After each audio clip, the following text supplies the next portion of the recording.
and I'm so confused. I'm like a man in a cage, and I'm so in love with you. Oh, I'm trapped, baby. Feel so confused. I'm like a man in a cage, and I'm so in love with you. Say it again. Say it again.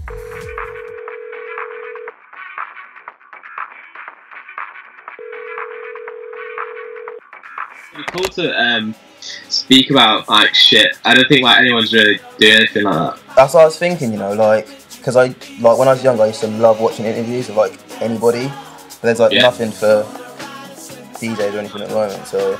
Yeah, I mean, the behind the beats thing is class that Oiler Room have been doing, but they're, like, the biggest people. Yeah, you know, yeah. Going. Yeah, you've got, like, big budgets, big, like, people and stuff like that, there's nothing really...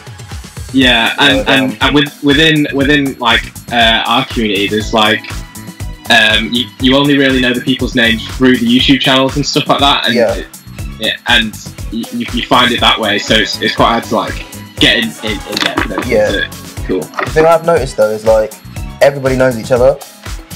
Yeah. Yeah, I've got a group on Facebook that we made. It's just called a Producer's Circle. Yeah. And it's just full of people who are mates that know each other just through like sending each other tunes, like Carl Guest, Tech Support, Lemon, who's absolutely sick, like you know, all them people, and like everyone kind of like links together through that way, just through tunes. Yeah, I think like because I've probably spoken to all of those people as well at some point or another, like from one of them. It's just like yeah, everyone's sending new tunes. Mate, I get so much these days. It's actually insane. Yeah, how do you even filter through that?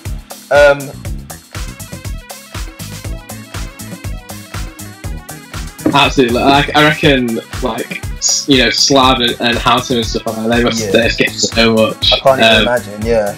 I followed you ages ago, and you put your own mixes up and stuff like that as well. Yeah, and, like, just jamming. So it's kind of like your taste and stuff like that on there, which I thought was like your own little blog on YouTube where that's exactly it basically, like, so I wanted it to be a bit more like personal, because sometimes you get channels and it's just like one big like logo, you don't know who's doing it, but no, I wanted to keep it like quite personal, quite friendly. Yeah, it's sick. And then I reckon a lot of people are finding out just through going through that sound as well. Like I found loads of people through channels like House, like Polymar and everyone. They probably they're where they're at now just through like Houghton and stuff like that. That is where people are like blowing up these days. Like since like maybe like 2013, 2014. Like I think Morgrab was probably the first like major person to blow up like just off the internet. Yeah. I think like, and now like it's just happening. Like say you were in like Australia last week, weren't you?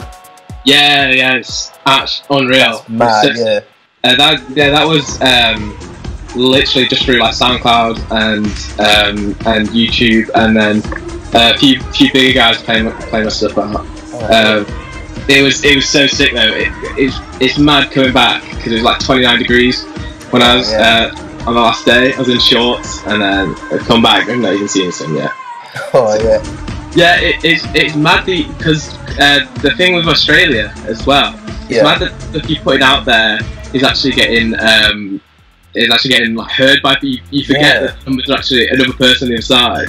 So I was travelling like from Manchester to Melbourne. It was like 27 hours on the plane. Yeah. And I did my headline show a week when I was in there, and it was just insane how many people knew who I was, and like. They knew more about me than I did. Going over there, it was so mad. Australia is a really cool place as well. Kangaroos all over the place. Oh, sick! Is that like the maddest place you've played so far? Would you say? Yeah, definitely. Cause the end goal anyway was just go to Australia. I finished uni this year. I just got my degree. Oh, well done. Yeah, thanks mate. It was in Leeds, and I was lucky in that regard because the music scene in Leeds is unreal. Yeah. I think Wire's just been announced for DJ Mags, smallest venue award or something like that. And you get so many artists coming through on a weekly basis that are just like unreal. Yeah. And then aside from the clubs in Leeds, the house parties are just as good, if not better, because there's all these like 19 to 21-year-olds. Everyone's got their own house, and the houses aren't that good in like Hyde Park. So how I started DJing is had a controller and then just like some big speakers, and then just going around to all these house parties. You're doing like 2 house parties a week, playing for like 8 hours. You just keep on doing it, and then you keep on like building up your sound and stuff like that. And then that's the sort of how I got into producing as well. Like, you know, like downloading all these tunes and playing all these tunes, and then wanting to make something that I could call my own. And groups like Strictly Lo-Fi. Yeah. I've used like 4-4, the Irish group. You know, like just gives you like an initial audience, and if you've got a sound that people like, it literally is like a snowball. Yeah. I think one of my tunes, Jazz Hands, it just hit like over 1,000 likes on SoundCloud, and that was literally just from posting it in a Facebook group, like no like paid promotion label or anything like that. Just literally just posting it online and then just snowballing. With labels at this point, I had no interest in whatsoever, because the big labels, you know, the big labels will take about 6-7 months for you to even get something out. Yeah. And then with this bedroom producing sort of thing, your sound could change completely within 6 months. So you just bang something up like on your SoundCloud, and it does just as well if the sound's good in this like area of house music. Yeah. The online bedroom producer sort of thing, because people know you are, and they'll click on it and they'll just share it around. Which I don't think. I think label could have been the only route maybe 7 years ago, 8 years ago. You know, get it on a big label, get it distributed everywhere, but. Especially like starting as well, like I wouldn't even bother with a label. There's no point chasing, like keep on sending stuff and they just won't reply. Put it up, and then that like a label like that will see you and want to invest their time into you. That's my 2 cents on it. No, I think that's true in a sense. I run a label, so obviously I'm like looking at both sides of it. But I think especially in like the bedroom producer scene, especially in like house and stuff, it probably is better just not to. Like, who have you been getting like your tunes played out by, like DJ wise? Patrick Toppin's been playing my stuff out, and then Elliot Adamson as well. Like those two have been like so sound as well. Like they did the same. I think Elliot found one of my tunes on SoundCloud, sent it in a pack of like 50 tunes to Patrick Toppin, and then Patrick liked my tunes, so he messaged me on Facebook, and then sorted me out like even though I said don't go for a label or anything like that, he sorted me out like a big like major label for the 2 tunes, and I've got an EP coming out with related to that like at the end of the year. Yeah, that's what I mean. Like if you can get people to play your stuff out like that, you don't really need to have a label necessarily at this point. Like it was really mad hearing that he played out at like all these places. I'm from Manchester, and I think recently he closed on one of my tunes that's coming out sometime like next year. I Want to Thank You at Warehouse Project. And that's like massive achievement, because it's so central to Manchester and then where I'm from. You're doing a lot DJ wise, like outside of the Australia thing. Are you gigging a bit more now? Yeah, last 6 months has picked up loads. Just like building everything up. I think I'm going Berlin in March, and then all across the UK, like near enough every single week. And then I picked up a residency with some guys called Tabuki. They do stuff all around the UK. But yeah, it's been actually playing stuff out that you're making, and then seeing what reaction it gets in the space, because. Before, when I was just making tunes in my bedroom, it couldn't get any grasp apart from like stats. But it's been playing something I made maybe like a month before, and then seeing how well it goes down, and seeing what I need to change. I also love the sound, like sit on the couch sort of tunes, like Ross from Friends sort of tunes. Like, absolutely love stuff like that. You know, stuff that's not meant for the clubs. Yeah. Elf does a really good job at uploading that sort of sound. Really good, and that's like another little world inside of like the online world that's being formed now. Yeah. Anyway. Yeah, I saw a meme the other day. And it's like, I listen to deep house because I smoke weed. I listen to techno when I take drugs. Like, it kind of does make sense a little bit. Like, yeah. Because when I was younger, I was like, why would you listen to house and then just sit at home? But like, I do kind of get it now. There's like different levels to it. Is there anyone you think in this little world that's like absolutely smashing it at the moment, production wise? I've heard like Mark Laird. He sent me his new EP the other week, and that's pretty good. That's decent. Yeah. I would have said Katama, but I think he's too big now. Like. Yeah, it's mad because he was just posting in these groups about 4 months ago, and then you know. It's all just like there's just a snowball effect, so it just got bigger and bigger and bigger. Yeah, Ireland is smashing it. Yeah, Ireland, they're like the forefront of kind of this scene because they put on they're really good with putting on local artists and supporting. Yeah. I think they ran a festival that looked unreal, like Yurt City, and it had like Mark Laird, Carl Guest. They were all like headlining it with Boots and Cats, kind of like forefront. And then that goes to like another section, like W, who you know, into disco edits and stuff like that. Then you know that's the best place. And then obviously around that area is just so like keen for it. Everyone just gets So like what do you see yourself doing with your sound? I've noticed like I uploaded something from that Handle EP a couple of weeks ago, and it's a lot more like not instrumental, but it's more like synth work, less like sample based. With that Handle EP, I kind of treat it as like a project, and because I've not done many EPs. For my first EP, I released it on my own label that I just used to release my own stuff on, like almost as like an alias. I released my first EP, and that was kind of like in the deep lo-fi house world. And one of the tracks was called "Memories of When You Were Here," and that was dedicated to my auntie that passed away about 5 years ago, 6 years ago, and then. Just the sounds kind of gave me the idea for it, like the kind of deep and moody sounds, and I wanted to progress from that first project into the new Handle EP with that tune, and kind of like develop it and like make it kind of like a part 2, where it's not my usual sound where I'm like taking a bit of a sample and then building it and making it a completely new track, kind of going from scratch and kind of making it quite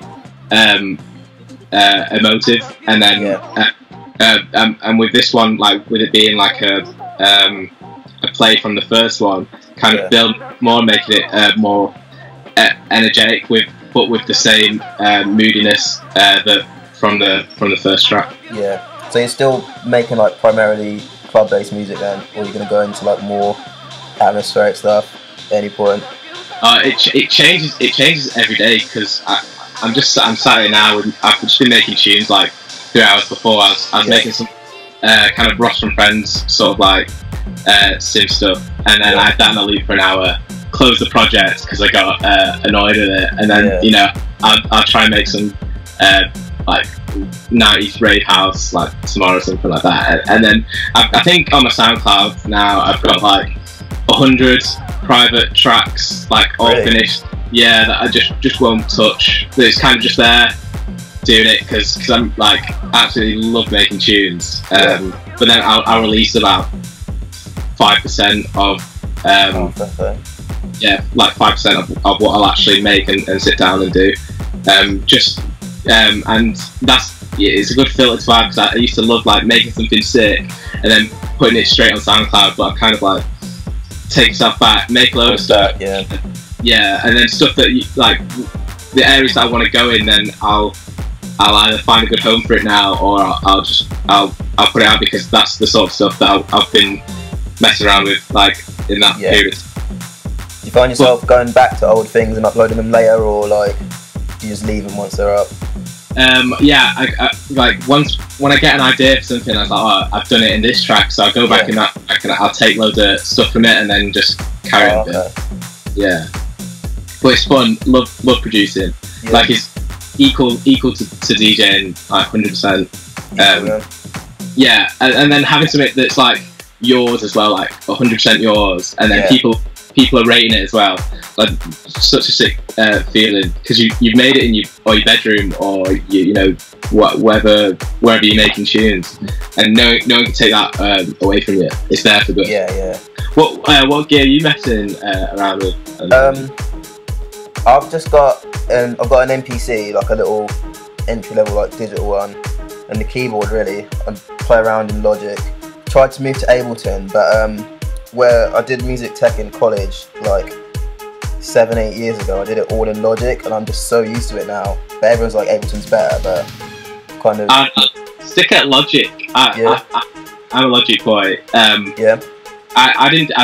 The only thing I do regret is not going and doing like a music degree or something like that, or music something like that, because I literally just had to sit in my room and teach everything myself for like 3 years. And you just realise like you'll be shit at it, but then you're constantly getting like a bit less shit after when time goes on, until you like finally make something that's okay.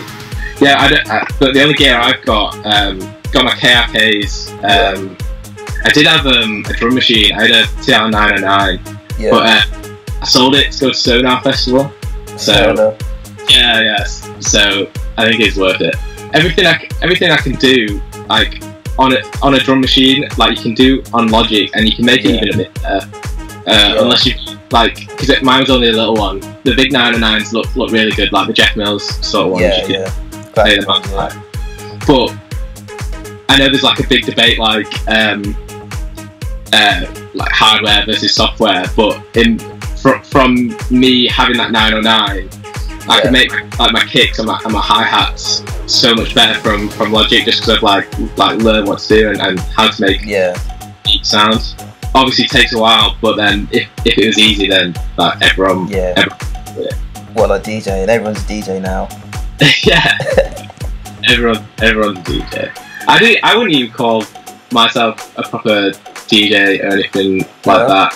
Nah, like I'll DJ most weeks, but then I just personally likes tunes, and just if it in Leeds, I live with like 3 guys that probably into music more than me, and we just like sit down and listen to like podcasts or something like that, and then just like show tunes we were finding. So we over the years, like we had such a sick collection, and then like we were DJing every now and again at like these house parties, and we were just like putting out like all these tunes. So like now when I actually am like starting to like DJ like around everywhere from my productions, like I've got this like big like back catalogue of stuff that we're absolutely booting off to in our living room in Leeds.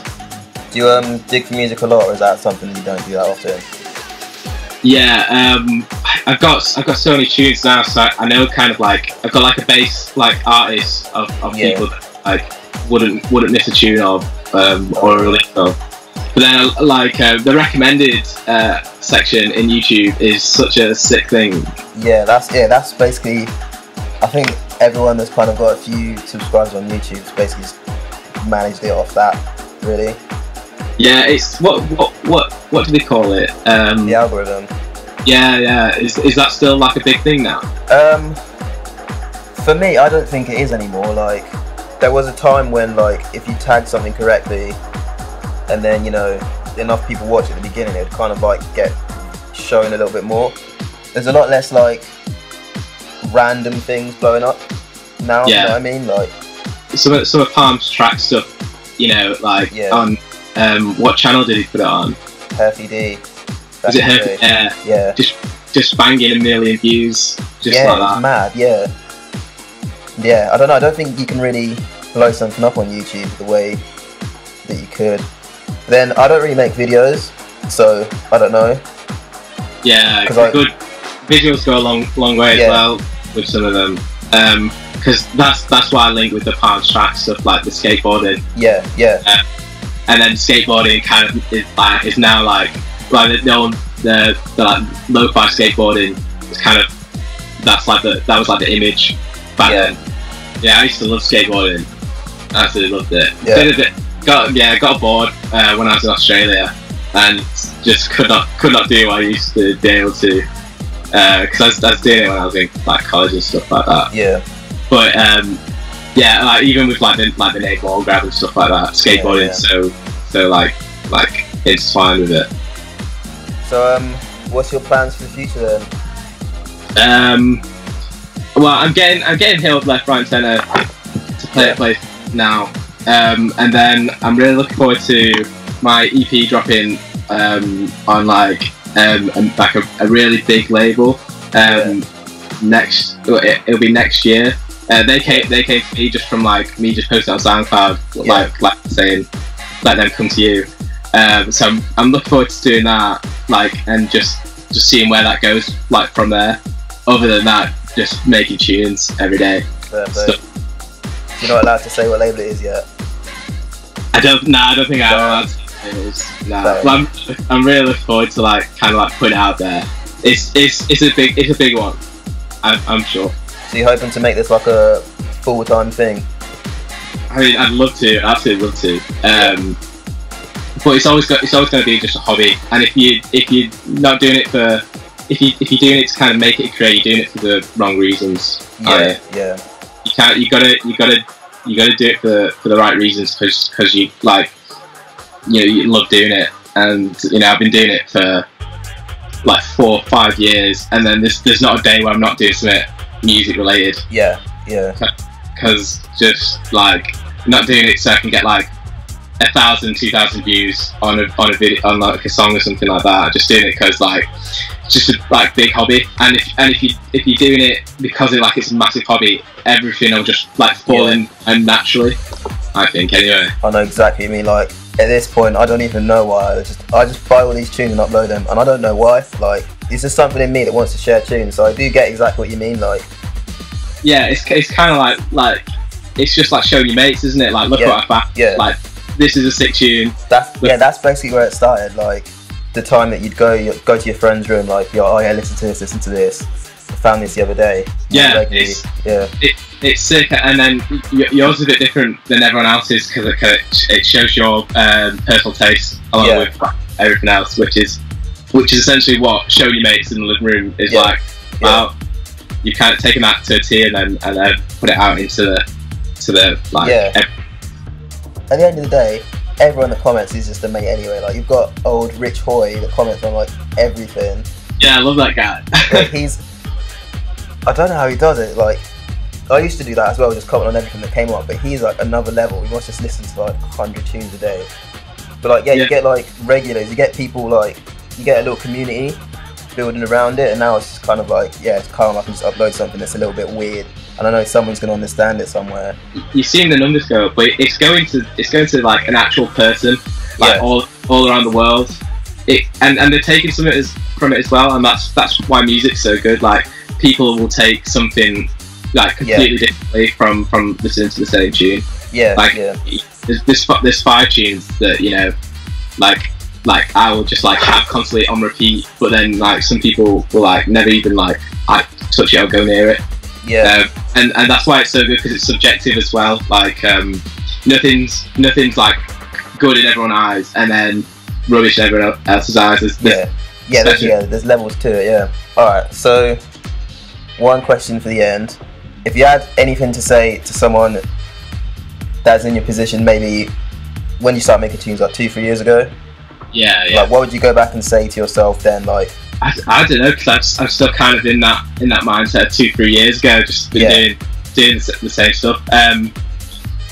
I think as far as when I started making tunes, I think I did a lot of things right, and I didn't stop making tunes. I made some terrible tunes that I had to like ask the YouTube guys to kind of private when I first started. But just keep on making stuff, and then not necessarily like share everything. Share stuff that you you think, you know, give it like a reason for why you want to share it, and that's the only advice I'd give. Like first year me, that was like constantly like pestering my mates, like listen to this, and it was just like absolutely like garbage. But other than that, like putting the effort in and stuff like that, you know, that's all you really need to do. Like put the effort in, and then you got a passion for it. It'll just like it'll keep on progressing. Okay, yeah. You just got to rely on yourself as well, because there's no one gonna tell you that that's sick, going that direction. You just got to trust yourself. For 80% of it, you can send your mates like a work in progress, but at the end of the day, it's just you that's making it and putting it out, and then and doing everything. So you just really got to rely on yourself and be confident in yourself as well.